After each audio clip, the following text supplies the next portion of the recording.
বাংলাদেশে এসে বিভিন্ন অপরাধে জড়িয়ে পড়া বিদেশিদের মধ্যে চীন ও আফ্রিকার নাগরিক বেশি। নারী নির্যাতন, প্রতারণা, অনলাইন জুয়া, মানব ও অর্থ পাচার, মারামারির মতো মামলায় জড়িয়ে পড়ছেন তারা। গ্রেফতারও করা হয় অনেককে, তবে জামিনে বেরিয়ে নিজের দেশে ফিরে যাওয়ায় ব্যাহত হচ্ছে বিচার প্রক্রিয়া। তাই দ্রুত বিচারের জন্য বিদেশি অপরাধীদের বিরুদ্ধে মামলা হলে তদন্ত পর্যায়ে পাসপোর্ট জব্দ করার তাগিদ বিশ্লেষকদের। এখন জন্ম সনদ দিয়ে খোলো বিকাশ স্টুডেন্ট অ্যাকাউন্ট। নিজের বিকাশ নিজে কর। অনলাইনে কাজের মাধ্যমে আয়ের প্রলোভন দেখিয়ে কোটি কোটি টাকা হাতিয়ে নিয়ে বিদেশে পাচার, এমন অভিযোগে গেল বছরের আগস্টে 2 চীনা নাগরিক সহ 4 জনকে গ্রেপ্তার করেছিল গোয়েন্দা পুলিশ। এ ধরনের চক্রের ফাঁদে পড়ে 3,36,000 টাকা খুইয়েছেন এক অতিরিক্ত সচিব।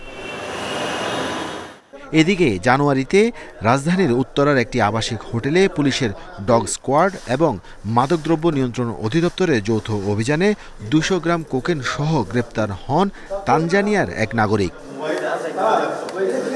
ঢাকা মহানগর পুলিশ জানিয়েছে 2021 থেকে 2023 সাল পর্যন্ত নারী নির্যাতন, প্রতারণা, মাদক ও অর্থ পাচার সহ বিভিন্ন অপরাধে বাংলাদেশে অবস্থানকারী বিদেশিদের বিরুদ্ধে অন্তত 50টি মামলা হয়েছে, যাতে আসামি হয়েছেন অন্তত 90 জন। তবে বেশিরভাগই জামিনে বেরিয়ে দেশে ফিরে গেছেন।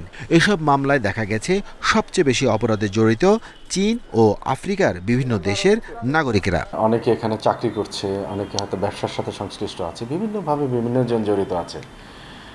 স্বাভাবিক কারণেই তাদের সাথে তো এখানে ফাইন্যান্সিয়াল ডিলিংস হয়।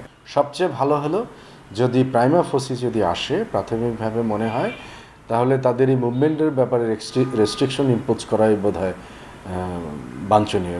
অপরাধ বিশ্লেষকরা বলছেন, তদন্তের সময় বিদেশিরা জামিনে বের হয়ে দেশে ফিরে যাওয়ায় বিচার প্রক্রিয়া বিঘ্নিত হয়। এতে ন্যায় বিচার থেকে বঞ্চিত হন ভুক্তভোগীরা। পাসপোর্ট সেটা যদি জব্দ না করা হয়, তাহলে তদন্তকালীন সময়ে যদি তাদের কাছে পাসপোর্ট বা পরিচয়পত্র থাকে, সেটা ব্যবহার করে কিন্তু তারা আবার দেশে ফেরত যেতে পারে। তখন আর আমাদের আইন শৃঙ্খলা বাহিনীর তাদেরকে আইনের আশ্রয়ে আনার কিন্তু কোনো সুযোগ থাকে না। তো সেই কারণে এই সময় তদন্তকালীন সময়ে তাদের যে পরিচয়পত্র বা পাসপোর্ট বা ভ্যালিড ডকুমেন্ট, এগুলো আসলে জব্দ করে নেওয়া উচিত। এদিকে ভাষাসহ বিভিন্ন কারণে বিদেশি আসামিদের মামলার তদন্তে সমস্যায় পড়তে হয় সংশ্লিষ্টদের।